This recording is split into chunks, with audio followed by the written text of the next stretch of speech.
Even as we appear to be conquering COVID-19, something is happening to the Black population, which is not new. When George Floyd said, "I can't breathe," he was simply echoing something that Blacks have said throughout the ages. During slavery, the Blacks said they couldn't breathe. But whites, whenever a Black man says they can't breathe, they press even more so that breath is snuffed out of their life. We did not breathe during slavery. We did not breathe during colonization. We said we cannot breathe. But they kept on stepping on our necks. When the neo-colonial project started, we said we could breathe. But they kept on stepping on our necks. When the structural adjustment programs were imposed in Africa in 1908, we said we couldn't breathe. And they stepped on our necks, and we kept breathing. When globalization came, we are saying we can't breathe, but they keep on stepping on our necks. George Floyd is a martyr for we who can't breathe but refuse to die. And that is why the world is alive today. In Minneapolis, Minnesota, in Chicago, in Berlin, and the different capitals of the world, Blacks are rising up and saying, we can't breathe.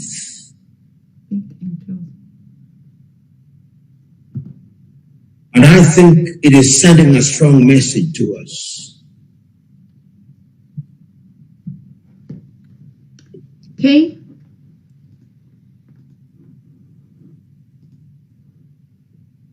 All right. Are you there? Yes, I'm there. Okay.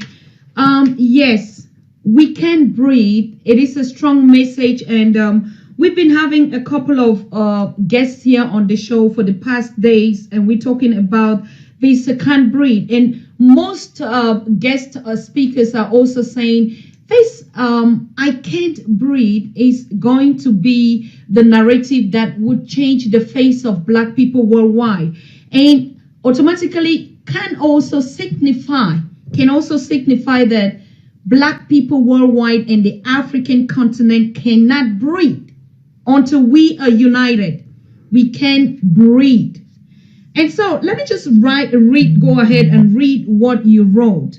When this incident happened, you reacted spontaneously like every other leader or every expectation of people worldwide was the case. And it was. The world has witnessed a footage reminiscent of the days of slavery where a police officer brutally and callously used his knee to snuff life out of George Floyd, with his two colleagues tactically urging him to commit murder. This inhumanity that is visited on Blacks with disturbing frequency must be condemned in the strongest terms, you said, and punished in accordance with the law. Now, I believe you said it clean and clear. Other leaders around the world reacted. People spontaneously, the population woke up and they started reacting. It didn't suffice for the government to take action. And we saw it in the quotes of Martin Luther King in 1964 when he said, riot is the language of the unheard.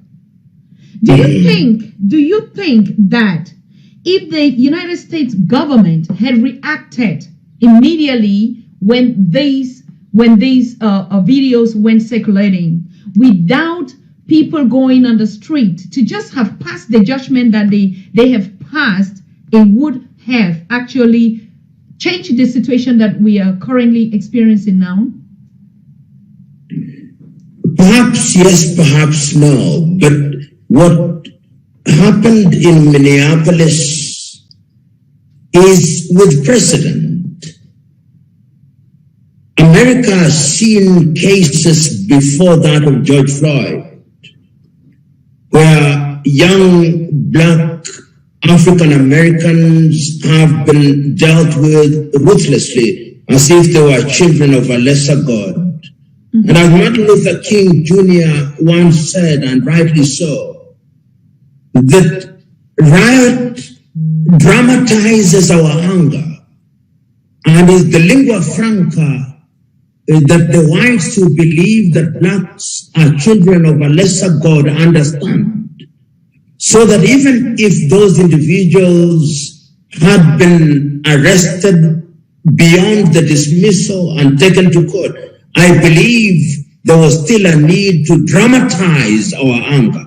And I don't even think that we have dramatized it sufficiently. Correct. I believe that in every country in Africa, the 55 of them, we should choose a day of rage, a single day of rage, when we congregate in front of American embassies across the whole continent of Africa, peacefully.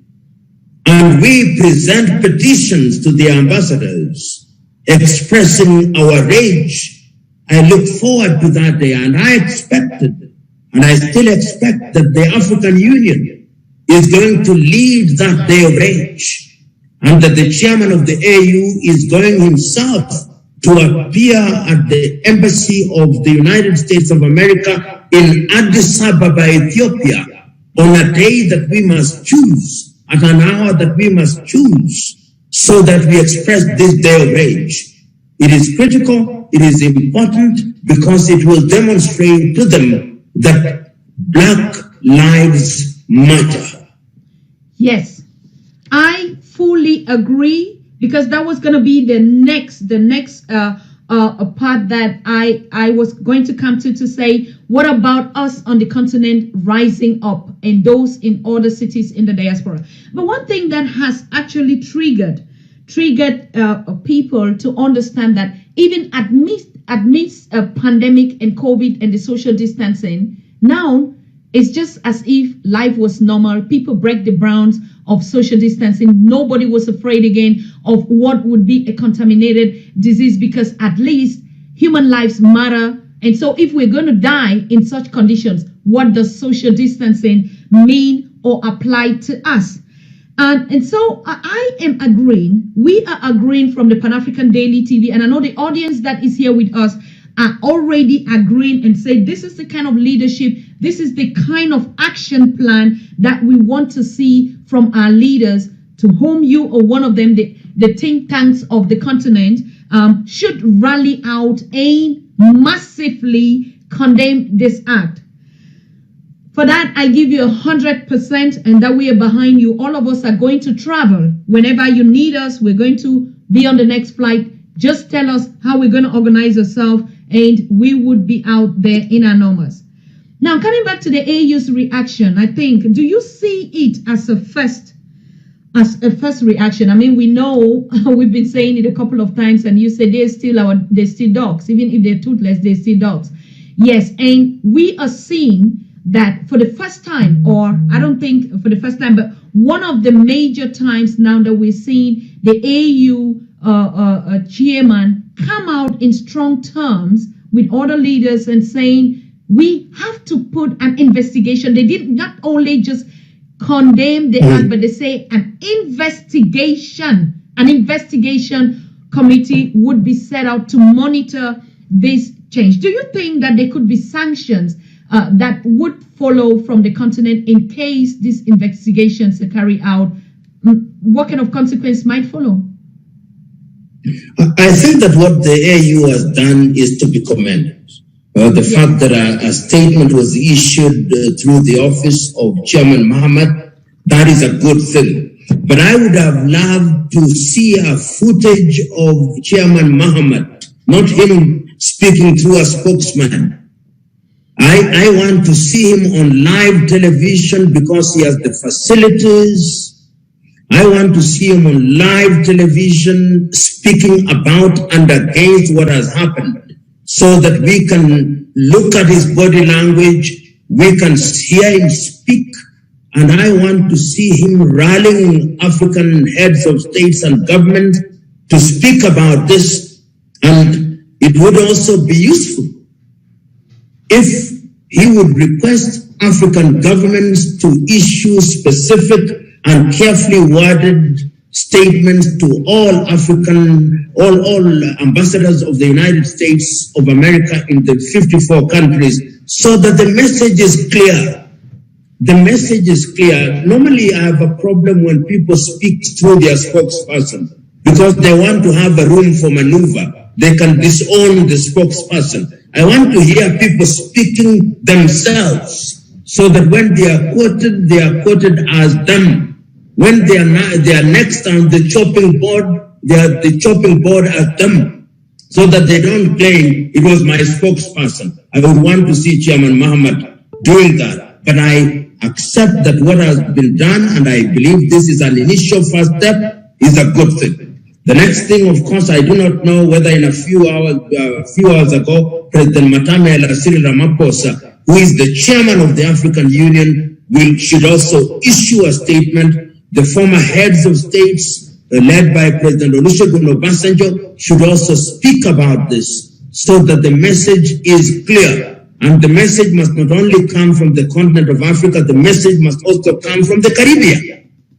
The Jamaicans, the Trinidadians, everybody must speak. Every blacks from Brazil, because this is black people under siege. Floyd has simply captured our imagination because we saw it on footage, how many people are being dealt with in a similar manner, and we don't see. Yes. We from the Pan-African Daily TV are also trying to get engaged in getting a spokesman, but in the best case, the chairman himself, Muhammad, to be a guest on this program. And so, like you said, it was the same thing that we said. We want to hear it from the horse's mouth. We want to hear it from the horse's mouth.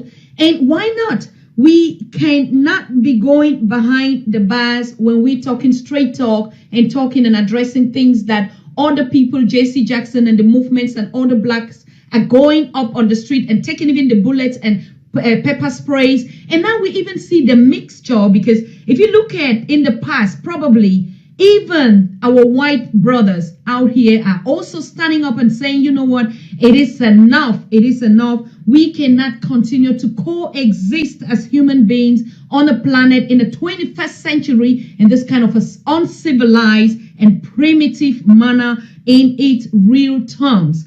So everyone is waking up. And so there's no reason why we should write behind the paper. We are also expecting to have our AU Secretary Chairman right here on the Pan-African Daily TV to address its citizens and the need for us to be united. Now, do you see this strategic move as really a key point in the turning moment to spark up the unification and the unity of Africans worldwide and people of African descent if we take this kind of action?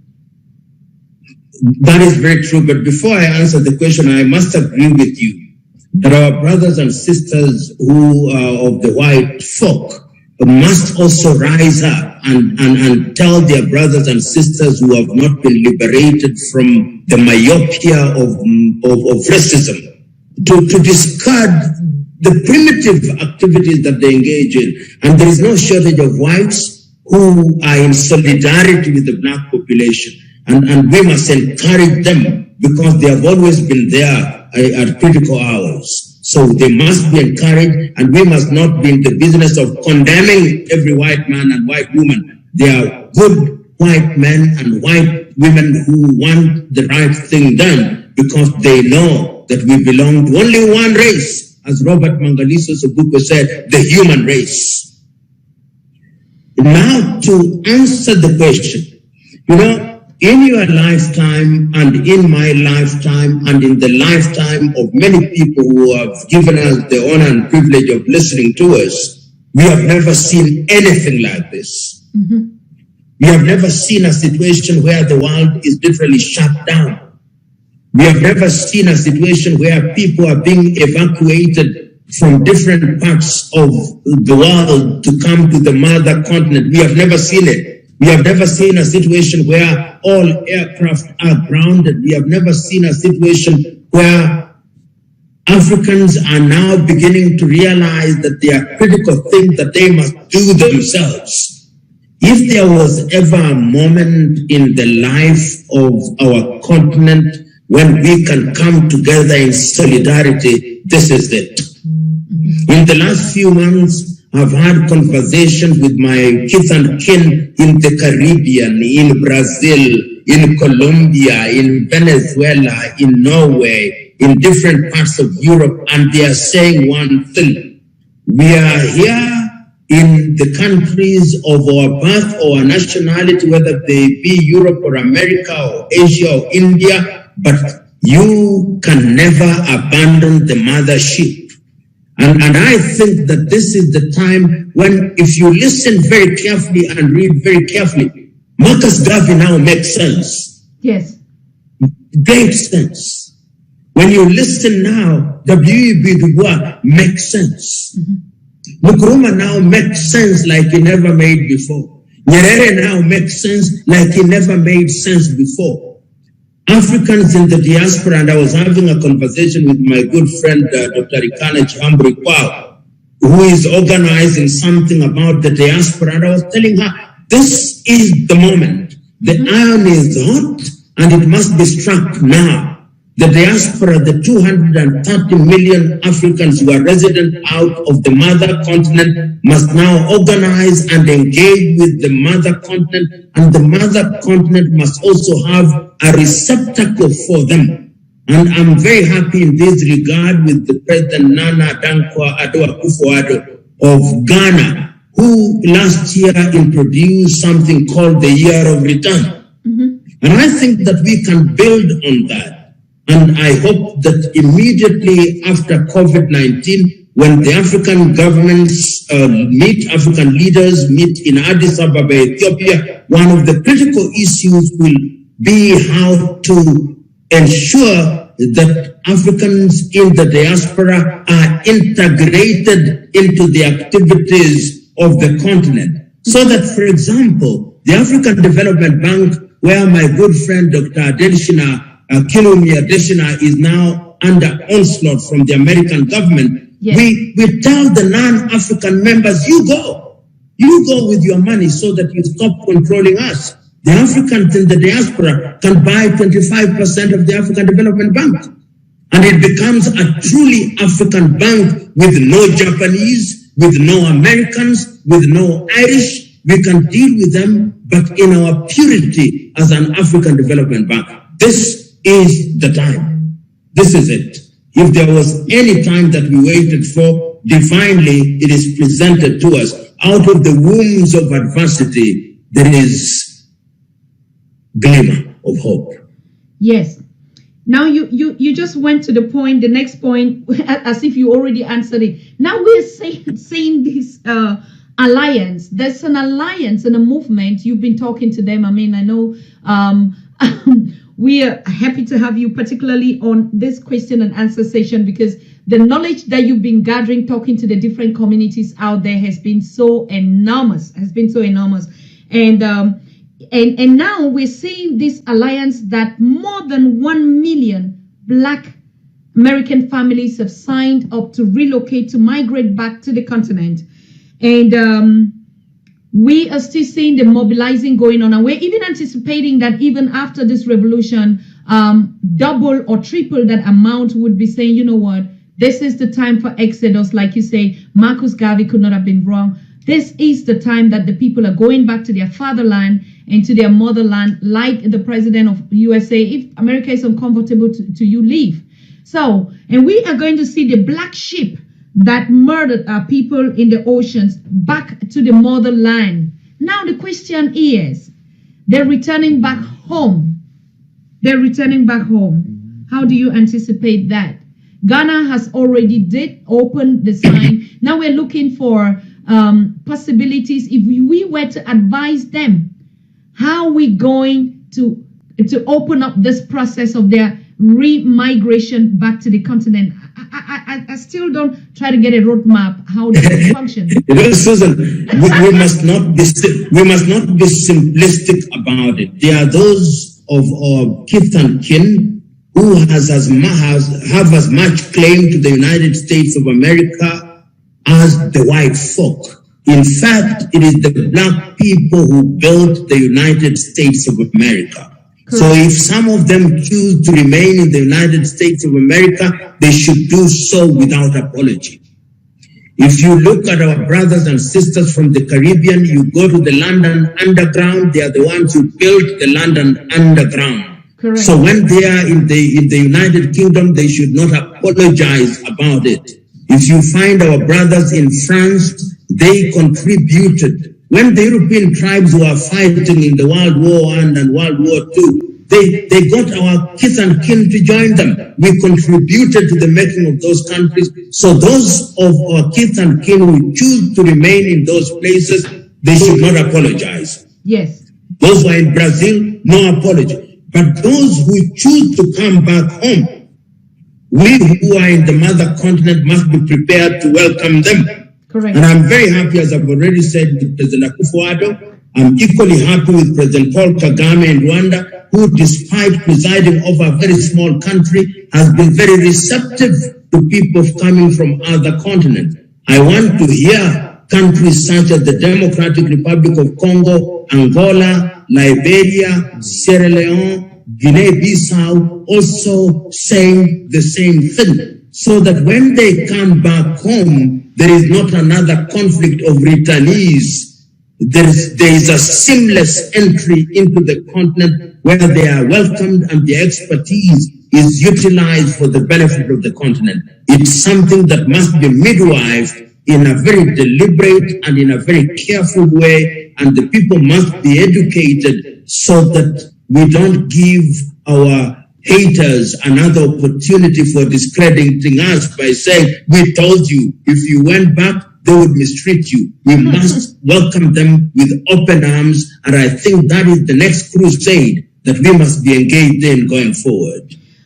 Yes, Prof. Like you said, these are not things that we can even chew our words on. We were just talking about, there would have to be some infrastructures that these governments and this system should be ready to put, like a reintegration program. I mean, we relocate when we come into these countries or into these lands, we go through a reintegration program, a process in which we learn the cultures, the ethics, the way of living again with the people exactly on the same side. I think these are all infrastructures that would be put in place for us to already start thinking of these processes, not that they surprise us and we just open and we see these two mindsets that normally would conflict in any case. Yes. We're taking you back now to another question that has been very trendy and came up yesterday. That's the famous and the latest speech of President Trump, his decision breaking ties to the WHO, World Health Organizations. Now, what in your opinion or